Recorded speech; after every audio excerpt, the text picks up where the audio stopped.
지난 시간에는 그 뭐 혈량, 비량 얘기를 했고, 혈량이 뭐 이렇게 그 인도의 불교 인식론 전통에서는 영어로 그때 썼죠. 퍼셉션, 지각. 그 다음에 비량을 인퍼런스, 추론 이렇게 얘기하는데 그냥 그렇게 얘기하면은 잘 몰라요. 그러니까 제가 비유 많이 드렸잖아. 나의 세계, 나의 감각, 내가 느끼는 것. 그러니까 세상을 이렇게 일단은 1차적으로 보시면 제일 좋은 게, 아, 나한텐 이렇게 보여. 저 사람은 착해 보여. 바람이 부는 것처럼 보여, 나에게는. 이게 정확한 거예요. 그런데 나에게 그렇게 느껴진다를 까먹으면 지금 바람이 불어. 무슨 말인지 이해되시죠? 그렇게 된다고. 제가 옛날에도 그런 얘기를 한 것 같은데, 뱀 있죠, 뱀. 뱀이 세계를 느끼는 거, 뱀은 눈이 없습니다. 박쥐 생각해 보세요. 박쥐는 초음파로 쏘아가지고 대충 그리잖아. 우리가 보고 느끼고 맛보는 거랑 다를 거 아니에요.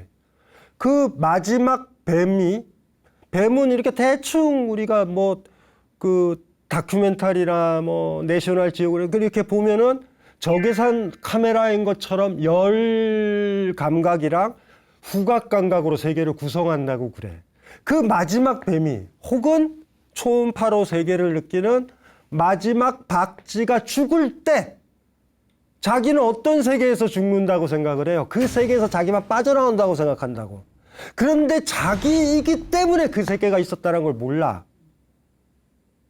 마지막 박쥐는 아마 그럴 거예요. 여러분들도 세상을 떠나면 이렇게 눈 뜨고 있다가 눈 딱 감잖아.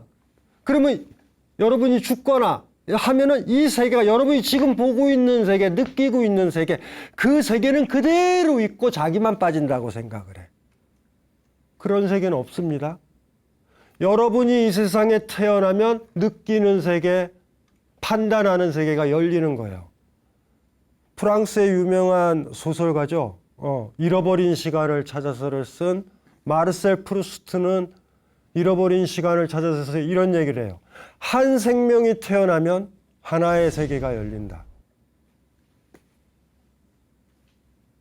그러니까 까먹지 맙시다. 객관적 세계, 나는 이렇게 느껴져, 이렇게 보여져라는 단어를 계속 넣어보세요. 그러면 내가 얼마나 소중한지 그때 알아. 아, 나는 이 세계에 던져진 거야. 아무 의미도 없어. 이런 착각이 안 빠져요. 내가 있으니 세계를 이렇게 느끼는구나. 그리고 내가 있으니 이렇게 느끼니 딴 사람한테 그 세계를 강요하진 않아. 사회의 억압이 별건가요? 이렇게 느껴. 그렇게 느끼는 건 잘못된 거야. 이렇게 가르치잖아. 마지막 박쥐, 마지막 뱀이 이 세상을 떠나면 그 뱀이 느꼈던 세계, 박쥐가 느꼈던 세계도 사라집니다. 마지막. 여러분이 이 세상을 떠나면 여러분이 태어나서 느꼈던 그 세계도 사라지는 거예요. 여러분만 요 많은 세상에 뭐 이런 거, 요게 전체 세계잖아. 여러분만 이렇게 쏙 빠져나오고 다른 누군가가 이 자리를 차지한다? 그렇지 않아요. 절대. 집에서 키우는 반려동물들이 보고 있는 여러분 집안의 세계와 여러분이 느끼는 세계는 다릅니다. 그래서 혈량과 비량을 강조했어. 다시 한번 얘기하면 인도에서 공이 혈량, 비량, 비유량, 성원량 얘기한다고 그랬잖아요. 그런데 앞에 혈량과 비량에서 중요한 건 바로 나. 바로 나. 진달래가 느끼는 세계와 개나리가 느끼는 세계가 다르듯이, 네, 식물이 느끼는 세계와 동물이 느끼는 세계가 다르듯이 객관적 세계가 존재하지 않는다. 객관이라는 말은 주관과 짝이 되는 거다. 어떤 주관이냐가 중요하다. 그래서 어떤 사람과 대화할 때 너 왜 그렇게 느껴라고 얘기하지 마세요. 그 사람이니까 그리 느끼는 거야. 그 사람이 세계를 그리 느끼는 걸 받아들일 때 우린 그 사람을 인정 안 하는 거야. 우리는 보통 너 인정할게 라고 그냥 그 사람만 얘기하는 거죠. 하지만 그 사람이 받아들이고 있는 세계까지도 인정 안 하면 그 사람 부정하는 거예요. 난 너를 인정하는데 너 세계를 그렇게 느끼면 안 돼 라고 하는 거 그 사람은 부정하는 거예요. 그래서 사실은 서양에 있는 그 불교 연구자들 보면 그냥 쉽게 혈량은 퍼셉션이야, 지각이야. 그 다음에 비량은 인퍼런스야, 추론이야 하면서 놓치는 게 있어. 거기에선 나의 퍼셉션, 마이 퍼셉션, 마이 인퍼런스가 중요하다. 비량이 논리적이기는 하지만 거기서 중요한 거 기억나시죠? 내가 연기를 봤다. 내가 연기를 봤는데 내가 아직 퍼셉션 하지 못하는 불을 추론하는 거예요. 그걸 까먹으면 안 돼요. 서양의 논리와 추리와 좀 다릅니다. 굉장히 강한 거예요. 그래서 그거를 좀 기억을 하시면 되고 그 전통이 불립문자의 전통에 있는 거고요. 선불교가 내가 주인이다라고 했었을 때 있죠. 내가 주인이니까 너희들은 노예야를 주장하는 게 아니에요. 이건 나의 세계야. 너의 세계도 있어. 근데 간혹 가다 꽃을 볼 때 같이 볼 때 있잖아. 그땐 기적이죠. 시타르타가 했던 것처럼. 아나나 꽃 보이니? 이런 것처럼. 아이를 교육시킬 때도 그렇게 해야 됩니다. 방 안에서 꽃들은 이런 거고 꽃들은 이런 거고 막 이렇게 객관적으로 식물의 세계 가고 이러지 맙시다. 아이 손잡고 바깥으로 가서 개나리야. 이게 개나리야 라고 얘기합시다. 이거 개나리라고 부른다. 개나리 노랗지 예쁘니? 얘가 예쁘지 않다고 할 수도 있어. 그건 상관없는 거예요. 그렇게 가르쳐주는 것. 나의 혈량과 나의 비량을 강요하는 게 아니라 야, 네가 느끼는 건 어때를 물어볼 수 있는 거. 그리고 바로 내 아이의 혈량과 비량을 키우는 거. 엄마가 이쁘다 그러면 이뻐요 라고 영혼 없이 얘기하는 게 아니라 진짜 예쁘고 그 꽃을 못 떠나는 마음, 너무 예뻐서 그런 것들을 키워줄 수 있을 것인가. 이런 것들이 중요한 것 같아요. 그래서 다시 한번 강조하지만 나 1인칭 사람들은 죽어 이런 식의 너저분한 거 말고 나의 죽음 이해되시죠? 그런 강한 느낌. 나 하나의 생명체가 죽으면 하나의 세계가 닫힌다. 하나의 생명체가 태어나면 하나의 세계가 열린다. 뭐 이런 전통들. 그리고 당신은 당신의 세계가 있는데 그 세계가 내가 느끼는 세계보다 더 좋은 세계는 아니야. 동등하다. 이런 것들. 부처의 세계에 살고 싶다. 이러지 않고, 이러지 않는 거. 나의 세계를 긍정하는 거. 뭐 이런 것들. 그게 지난번에 칠판에 너무 많이 문자를 세워놔가지고 걱정이 돼서. 왜냐하면 혈량, 비량만 외우고 있으면 안 돼요. 혈량, 비량의 핵심은 1인칭. 그 다음에 비유량, 성원량은 1인칭을 넘어가 버리는 세계. 그 세계는 정확하게 뭔지 정확하게 확인이 안 되는. 자, 오늘은 화두 중에 조금 긴 건데 요게 재밌는 게 제가 미리 얘기하면은 무문간 48치기 제일 마지막이에요. 이게 사실은 제일 마지막인데 저는 중간 부분에 들어와 있는 거야. 그러니까 무문간을 처음 펼쳐냈던 48개의 화두라고 그랬잖아요. 제일 마지막 꼭지인 거예요. 왜 마지막 꼭지인지도 생각을 해봐야 되죠. 우리가 뭐 글 써보신 분들은 누구나 다 알지만 제일 마지막 엔딩 부분이랑 시작 부분 이런 것들은 의미가 있으니까 먼저 뭐 화두부터 읽어볼게요.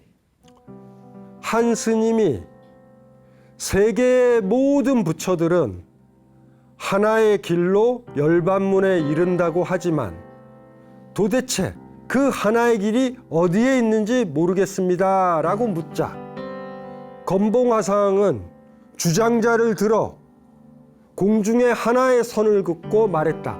여기에 있다. 뒤에 그 스님은 운문에게 이 문답에 대해 가르침을 청했다. 그러자 운무는 부채를 들고 말했다. 이 부채가 뛰어올라 33천에까지 올라가 제석천의 콧구멍을 찌르고 동해의 잉어를 한 방 먹이면 물동이가 기울어지는 것처럼 비가 엄청나게 올 것이다. 뭔지 아시겠죠? 쉽게 얘기하면 이런 거야. 세상의 모든 부처들이란 말 너무 예쁜 말이야. 부처가 하나가 아니다. 세상의 모든 부처들, 제불이라고 그러죠. 여러분들도 부처가 되면 엄격히 말해서는 산사에 가면 그런다 그러잖아. 성불 하시라고 스님들이 인사하잖아. 부처가 됐는데 스승을 모실 필요가 없죠. 내가 주인이 됐으니까. 그러면 여러분들은 사찰에 갈 필요도 없지. 정확하게 여러분 모습을 본딴 부처상을 여러분들이 부처상의 주인공이 되는 거야. 제불이라는 표현 너무 예뻐요. 누구나 다 부처가 된다. 네, 나의 세계를 긍정하는 사람. 그렇죠? 그렇다고 해서 남의 세계를 부정하지 않는 사람. 그런데 이게 책에 나오는 거예요. 불교 경전에 수능엄경, 능엄경이라고 하는 경전에 세계의 모든 부처들은 하나의 길로 열반문에 이른다 라는 게 경전에 나오는 거예요. 여기서의 핵심은 한 길이죠. 여기 제가 뭐라고 부르겠죠? 하나의 길.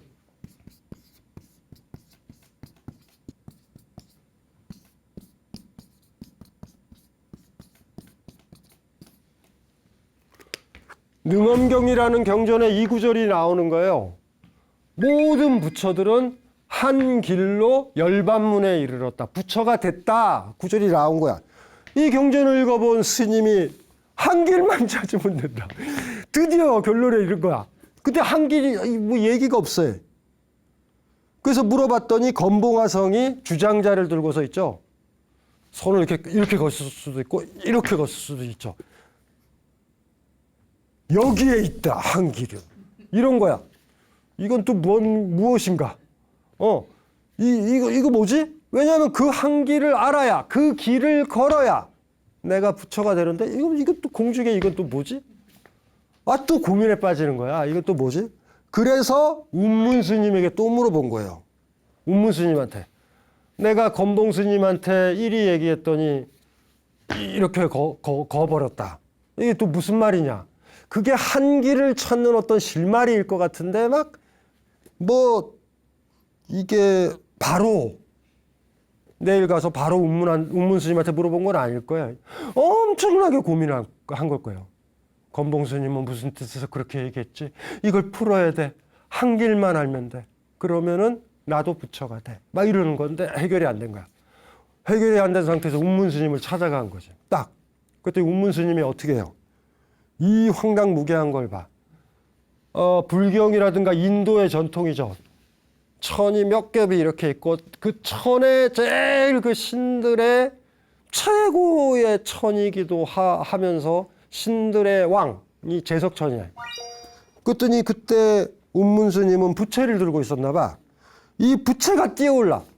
던진 것도 아니에요. 부채가 뛰어오른데 뛰어올라가지고 우리 얼마 전에 나로호인가? 로켓을 쐈죠. 그런 것처럼 걔가 쫙 올라가가지고 그 제석천의 콧구멍을 찌른단 말이에요. 그리고 그 부채가 동해의 잉어를 한 방을 먹이면 어떻게 돼요? 물동이가 기울어지듯이 비가 엄청나게 올 것이다. 딱 얘기한 거야. 일로랑 무슨 상관이 있어?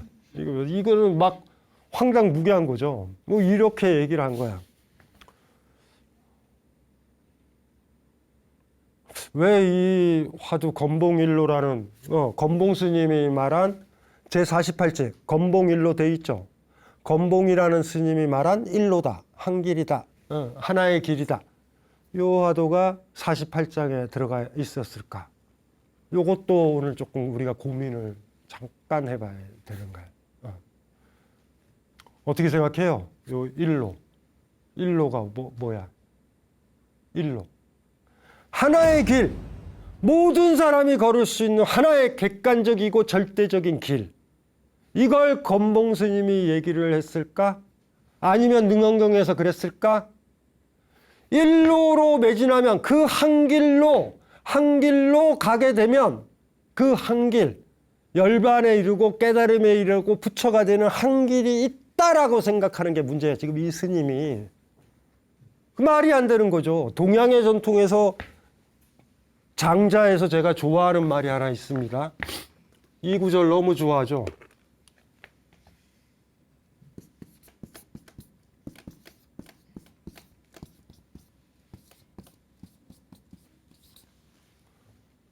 젊었을 때 대학원 시절에 장자 읽었을 때 도가, 장자는 도가니까 도를 강조하는 사람이야.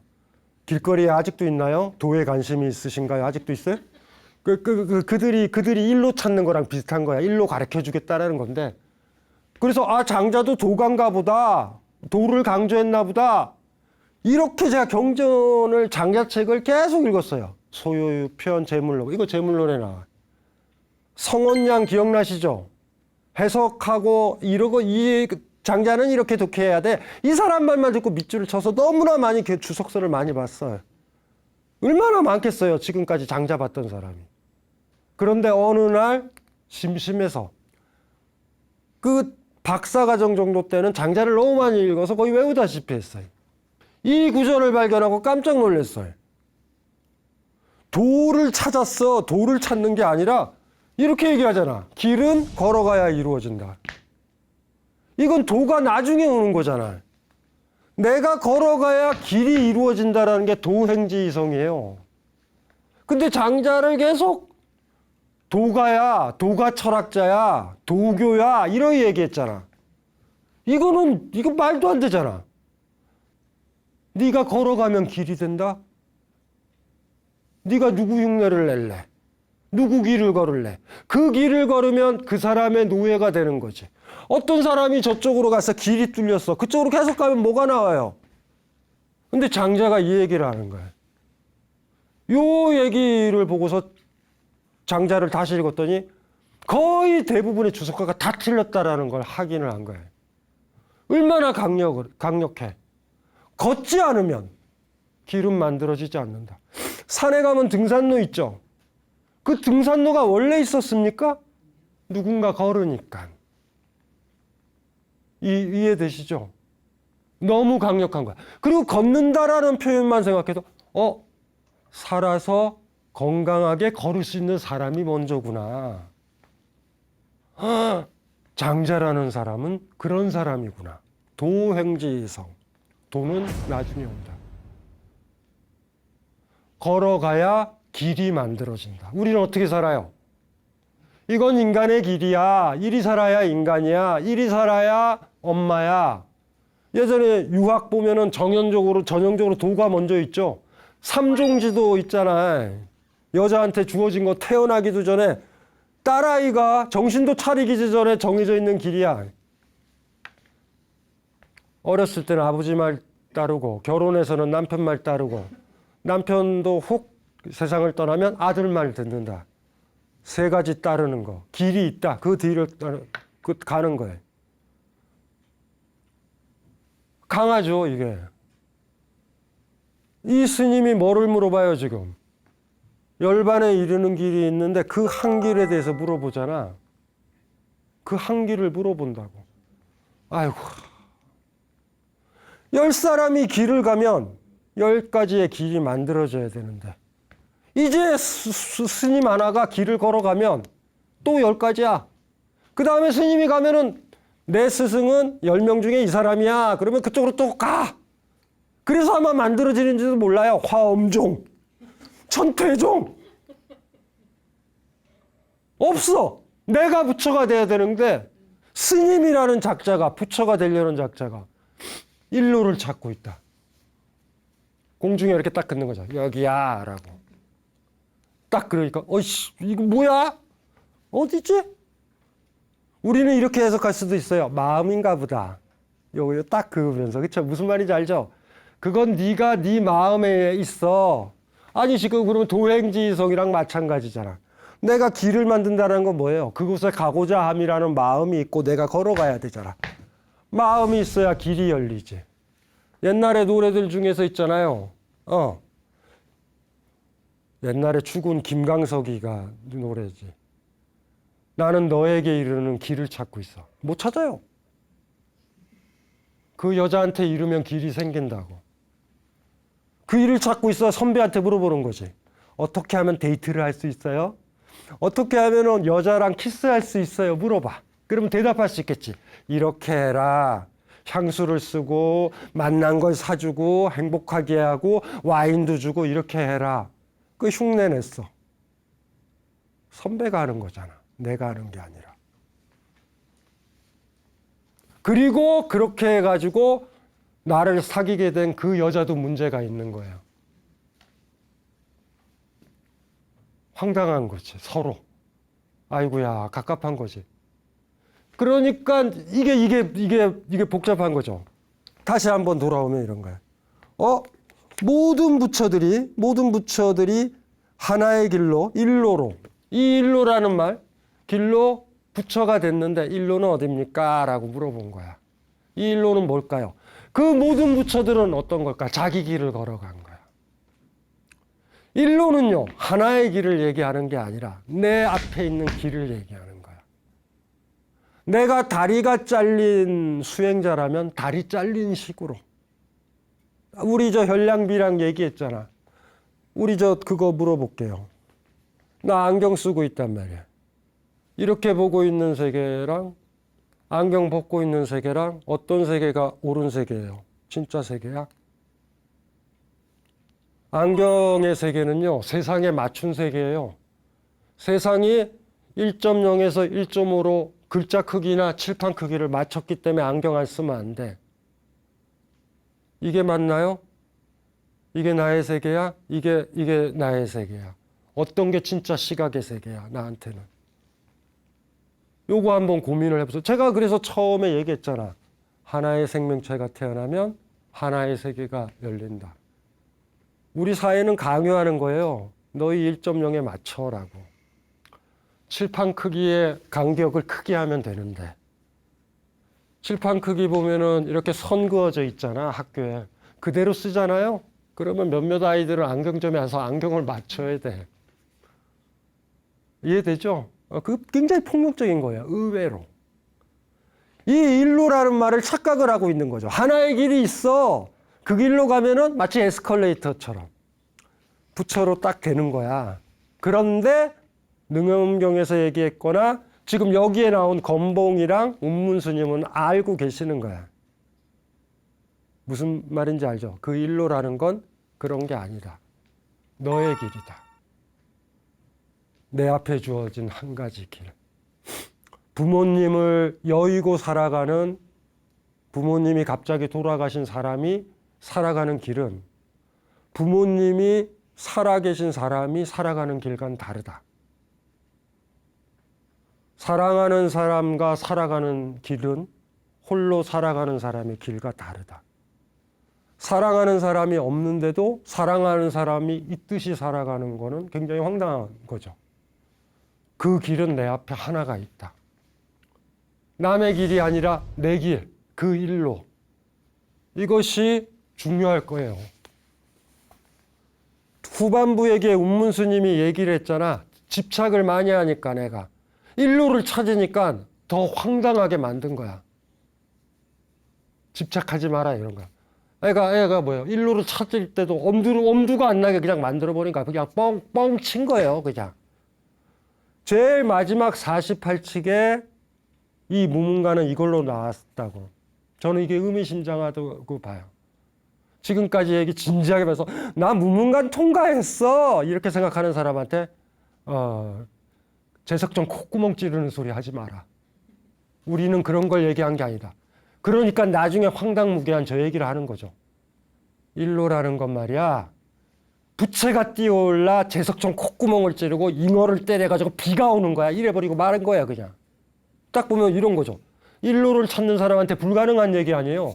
부채가 어떻게 뛰어올라서 산에 그 로켓도 아니고 코를 찔러. 부채가 어떻게 저절로 가서 잉어를 때려. 그리고 잉어를 때리면 비가 엄청나게 와. 이런 얘기를 한 거예요. 무슨 소리야. 일로 찾지 마라 라는 거야. 48가지 화두가 끝나는 마지막 화두에서 이걸 쓴 이유는 거기에 있는 것 같아. 앞에 읽었던 47개, 이 화두까지 포함해서 48개의 화두 중에 하나가 이것이 내 화두다. 나 이거 떠들고 이거 숙고할 거고 이거를 고민할 거야 라고 하지 말 것. 그런 거 없다. 일로 찾지 마라. 일로라는 건 없다. 또 일로라는 건 있다. 너한테 하나의 길이. 사람마다, 모든 사람마다 하나의 길들이 있다. 그 사람마다 있는 하나의 길을 못 찾으면 너는 다른 사람의 길을 걸어갈 것이다. 찾을 수 있느냐? 그런데 그건 찾는 것도 아니다. 네가 주인으로 걸어가면 뒤에 흔적으로 길이 남을 거야. 그걸 일로라고 부른다. 그리고 이렇게도 얘기할 수도 있겠죠. 그런데 나는 지나가면서 누가 혹여 이 길로 쫓아올까 봐 그 길을 지우면서 갈 거야. 쫓아오지 마. 무슨 말인지 알죠? 아, 이 길 쫓아가서 선생님 따라가야지. 임재 스님이 얘기했잖아요. 부처를 만나면 부처를 죽인다. 길을 보면 아, 여기는 딴 사람이 갔구나. 이 길은 내 길이 아니구나를 아는 거. 마지막 48번째 화두를 이걸 만든 이유는 그런 것 같아. 마지막에. 마치 농담처럼. 지금까지 했었던 얘기 다 뻥이야. 가볍게 생각해. 이렇게 만든 것 같아요. 그래서 이걸 제일 뒤에 둘까 저도 그런 고민을 하다가 여기에 일로 얘기가 재밌어가지고 중간 정도의 얘기에서 이 장자의 얘기도 기억을 하면 이쁠 것 같다. 그런 생각이 든 거예요. 힘든 말이죠. 일로. 요 구절은 장자 제물론에 나오지만 많이 고민을 해봐야 돼요. 도행지성. 많이 진짜 고민을 해봐야 돼. 예. 길은 걸어가야 이루어진다. 걸어가기 전에 길은 있어요? 없어. 걸어가야 돼. 어떤 사람이 걸어간 길을 내가 걸어갈 수 있잖아. 그쵸? 그렇게 걸어가니, 그렇게 많이 걸어가면 등산로처럼 이렇게 다져진 길들도 나오기도 해. 그 길을 걸어가고 있다고요, 우리는. 대개가. 그래서 아예 그런 등산로 같은 길이 없었다면 길을 우리가 내야 되잖아. 아마 그 길로 갔었으면 없는 길이죠. 그 길로 갔으면 더 근사한 꽃, 더 근사한 계곡, 더 근사한 구름들을 봤을 거야, 많이. 그래서 이 일로라는 개념이 저한테는 막 굉장히 재밌어요. 딱 보는 순간 뭐라고 생각하는지가 나와. 불교에서 이런 것도 또 있어요. 제가 좋아하는 말인데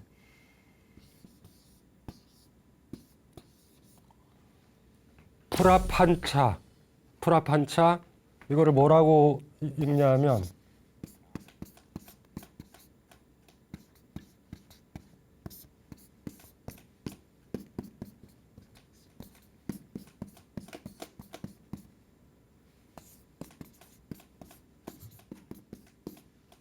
희론.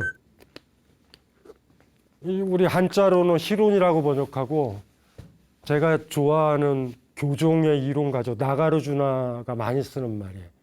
희론이 고요해진다, 정멸해진다를 많이 써요.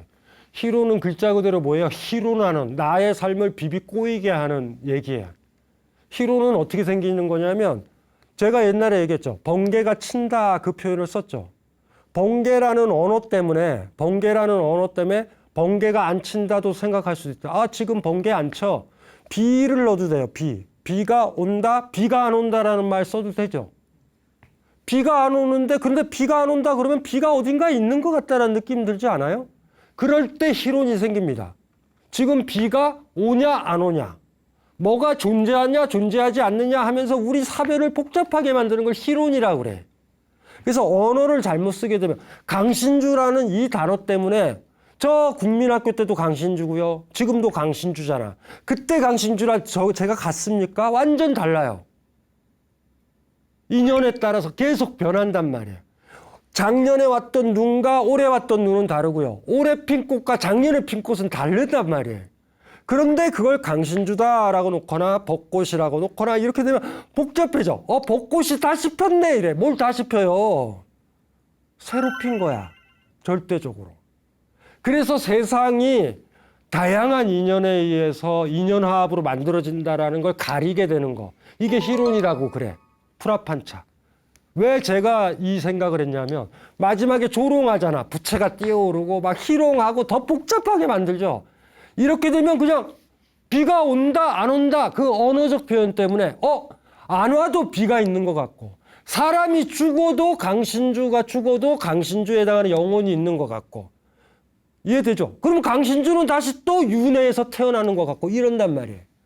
다시 태어나도 옛날의 강신주는 아니고요. 다시 태어나도 옛날의 꽃은 아니잖아. 작년에 맞은 비가 올해 맞은 비는 아니잖아. 그런데 세상은 그러한데 비라는 단어를 쓰거나 아트만이라는 단어를 쓰거나 이러면 영원 불변한 것 같아. 그래서 나가르주나가 그렇게 생각하지 말라고 너희들이 그렇게 비가 안 온다 했을 때 비는 공한 거야.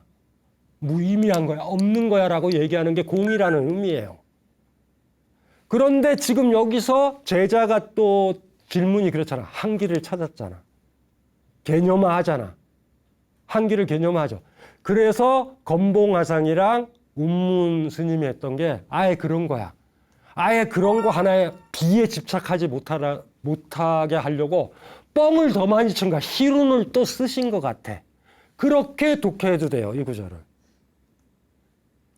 저는 두 가지로 읽었었던 거예요. 장자에 이게 떠오르기도 하고 나가르주나가 얘기했던 이 희론, 언어를 실체하게 되면 불변하는 것들이 있고 그 다음서부터 어때요? 그냥 쉽게 생각하면 되잖아. 비가 안 오면 화창한 거야. 그냥 그러면 돼. 화창하다 이러면 돼. 근데 비를 기억하고 있으면 어떻게 돼요? 비가 안 오네. 그러면 어떻게 돼요? 안 와도 비가 있는 것 같아. 안 와도 내리지도 않는 비가 어디 존재해요? 없지. 그냥 없는 거야. 그래서 윤회라는 것들도 잘못 생각하면 힘들다고. 오늘 핀 꽃을요, 윤회했다고 합시다. 올해 핀 꽃을. 하지만 그 꽃은 작년에 핀 꽃은 아닙니다. 내가 개로 태어날 거야. 내가 돼지로 태어날 거야. 이러지 좀 말아요. 왜 그런 황당무계한 생각을 하고 있어요? 그래서 이 불합한차 그냥 발음을 뭐 그냥 부드럽게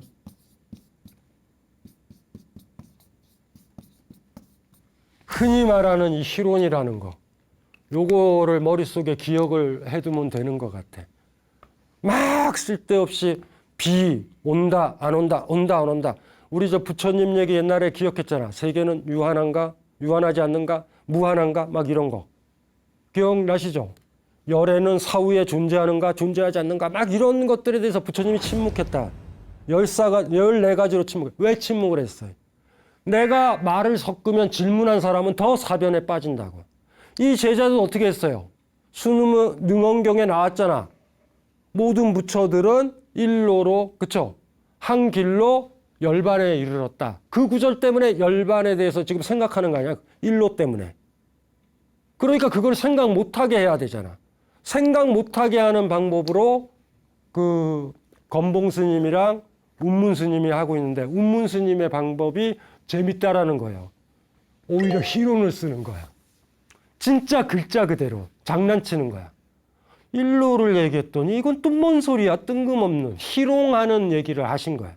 그래서 사실은 이 48책 마지막 보고서 두 가지 해석이 다 가능하겠다. 장자를 따라 가지고 일로는 존재하지 않는다. 각자 한 사람한테는 한 길만이 있을 뿐이다. 하나의 삶이기 때문에. 오래 핀 벚꽃이 잘 피는 거는 오래 핀 벚꽃은 그 길로 가야 되고요. 그건 작년에 핀 벚꽃의 길은 아닌 거야. 그런 식으로 독해할 수도 있고요. 일로라는 단어를 딱 듣는 순간 일로 어딨지? 이 절대적인 길은 어딨지? 아트만은 어딨지? 영원불변한 건 어딨지? 하면서 이 세상 모든 것들이 인연합에 의해서 생기고 소멸한다는 걸 못 보는 거잖아. 그러니까 그거를 가지고서 나가르주나의 프라판차 저 희론을 가지고서 장난을 한 번 더 치신 것 같아. 아예 집착을 못하게, 정신 못 차리게. 너 집착하냐? 그러면 이 정도까지 뻥 얘기를 네가 좀 들어봐봐. 그러면 마지막 얘기에 저 제석청 콧구멍과 잉어와 비 내리는 얘기를 들으면 어떻게 돼요? 묘하잖아요? 집착을 어떻게 해? 이건 또 뭔 소리냐? 이런 최소한 집착을 안 하잖아. 그 두 가지 해석이 가능한데 여러분들은 어떻게 해석해야 되는지는 모르겠어요. 그래서 이 건봉일로라는 것이 아까도 처음에 얘기했지만 무문관이란 책의 제일 마지막이다. 그 마지막답게 쓰여진 거예요. 근데 막 이렇게까지 막 마지막을 이걸로 장식하고 싶지 않았어요. 우리가 이 무문관 강의가 지속되면 제일 마지막에 언젠가 올 거 아니에요. 48회. 그러면 여러분들이 생각을 해보면 돼. 왜 강신주는 제일 마지막 하드로 이걸 정했을까? 저는 그게 더 좋았거든요, 사실은. 그건 이제 나중에 가서 48번 그때 한번 확인을 해보고요. 머릿속에 각 사람들이 하나의 세계를 가지고 있고 당연히 자기 세계를 가지고 있으니 나의 세계를 가지고 있으니 내가 석양을 보고 느끼는 감정과 딴 사람들은 유사할 수는 있지만 완전히 같지는 않아요. 작년에 핀 꽃과 올해 핀 꽃이 유사할 수는 있지만 같지는 않듯이. 그런 감각을 가지고 요 화두를 마지막으로 읽어볼게요. 무문관 48칙 건봉일로입니다. 한 스님이 세계의 모든 부처들은 하나의 길로 열반문에 이른다고 하지만 도대체 그 하나의 길이 어디에 있는지 모르겠습니다. 라고 묻자 건봉화상은 주장자를 들어 공중에 하나의 선을 긋고 말했다. 여기에 있다. 뒤에 그 스님은 운문에게 이 문답에 대해 가르침을 청했다. 그러자 운문은 부채를 들고 말했다. 이 부채가 뛰어올라 33천회까지 올라가 제석천의 콧구멍을 찌르고 동해의 잉어를 한 방 먹이면 물동이가 기울어지는 것처럼 비가 엄청나게 올 것이다. 어쩌면 건봉화상이 처음에 이거 딱 걸어서 이 딱 긋는 순간 그 스님은 이걸 볼 거 아니야. 보는 순간 네 마음이야 라고 너의 마음이야. 내 마음도 아니고 부처들의 마음. 네 마음이야. 얘기를 했는지도 몰라. 이미. 근데도 그 뭐지 이렇게 되니까 그거에 집착하니까 마지막에 운문 스님이 깔끔하게 뻥이야 뭐 이런 식으로 끝나는 재밌는. 무문관이 너무 어렵다고 이 편찬자가 생각을 했나 봐요. 그 중에 하나에 빠져가지고 이 스님처럼 무슨 말인지 아시겠죠? 제가 떠들었던 얘기죠. 혈량에 빠지고 비량에 빠지고 이럴까 봐. 야 뻥이야. 다 뻥이야. 네 길 가라. 요렇게 얘기를 하려고 48칙에 이걸 만든 것 같아. 사실은 그래서 운문 스님 얘기 안 나오고 이렇게 선 하나 긋는 거. 주전자로 딱 선 딱 끄면 그 제자의 마음이 이걸로 갈 거 아니야. 그럼 네 마음이다. 뭐 이렇게 깔끔하게 끝나도 되는데 요거랑 합쳐서 패키지로 엔딩으로 이렇게 끝냈었던 것 같아요.